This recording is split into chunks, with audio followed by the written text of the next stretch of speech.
I was thinking about something that you said in the field earlier. You said that your perception was different and it was kind of strange. What did you do actually when you got back to the base? I called my mother, I reversed the charges to her. I can remember my UFO landed on the base and there was nothing there. She was gone. What do you mean she was gone? The phone line was just disconnected. So in a sense, you're talking to your mother, Yeah. and then essentially the line goes dead. Line cut right off. So I called the operator back and she goes, "Are you calling from the base?" And I said, "Yes." And she says, "You were disconnected from the base." Just like that. And I hung up and I looked at Greg Batcham and I said, "Holy." And I said, "They got me." What you're saying is that you'd been deliberately cut off? Yep, from the base. That was all my mother heard was a UFO landed near the base, and that was about it. I saw it or something, and that was it. Now, She never responded to me on the phone. after the phone call, over the next few days, did anything else happen?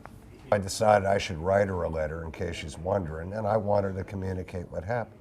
Do you still have the letter? I do. So what this is your original letter to your mother that's dated the 6th of January 1981, is that right? That's correct. And this is the original envelope that letter was in? Absolutely it is. Okay.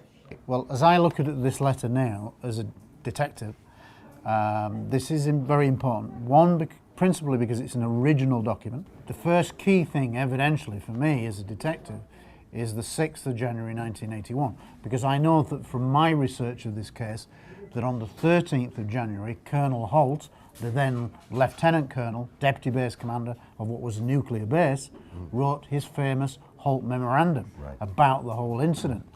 But this predates this by a week, so this has been an original document. And bear in mind, I've never seen, and I don't think anybody's ever seen the original Halt Memorandum. No. Right, so this is an original document.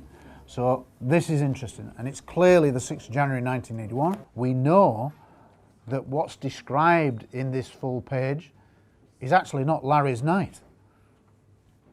This is the first night of 3 nights of activity at the base, and where we have this original document telling the world's really first account of that first night.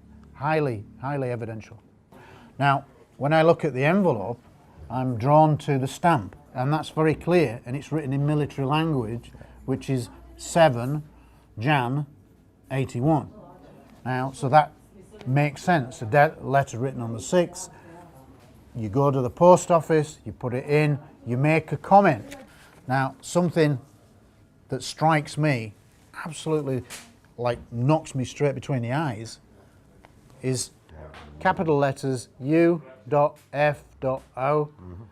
No other kind of thing makes sense other than unidentified flying object, UFO. That's When I kind of look at this through evidential eyes, within 10 days of your 3rd night activity on the base, you've written a letter to your mother saying that this is a UFO related incident. I was reminding her, remember when I was telling you about the UFO on the phone? Which and we got cut off, it says that.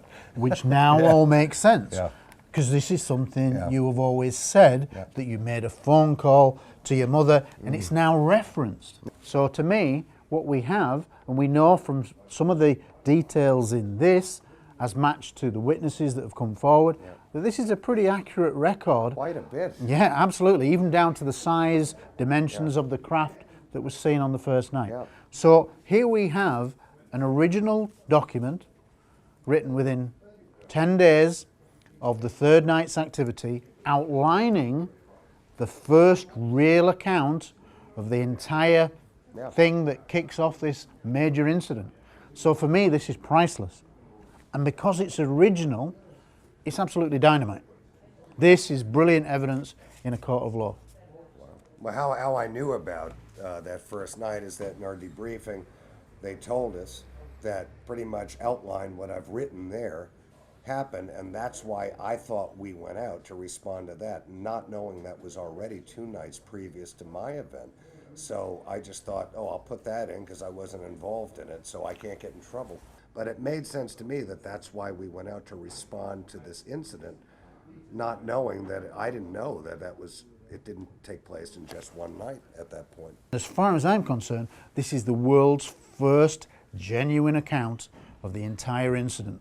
After all these years, I didn't realize the true significance of that letter until Gary pointed it out with his questions.